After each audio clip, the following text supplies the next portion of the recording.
One of the coolest things that I've seen in Premiere recently is the addition of these little handles that allow you to adjust your audio quickly, fading in and out at the beginning and ends of your clips. I'm going to zoom in here so you can see a little bit better. To zoom in, I'm going to just click on the bottom area here and drag this down so you can see a little bit better what we're looking at.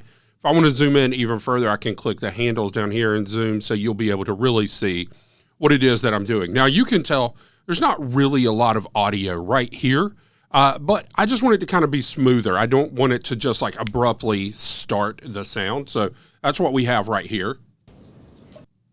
If you'll notice when I hit play, you just immediately hear the staticky sound in the background. What I want to do is I'm going to take this little dot right here and I'm just going to click on it and I'm going to drag it over, and you can see what's happening. It's kind of doing a little curve here. I think they kind of call that an S curve, but I'm going to drag it over and I'm going to actually get it to like right here in the beginning of what they say. So now when I hit this, you'll notice that that sound, the staticky sound right there, is fading in. It's not like immediately hitting.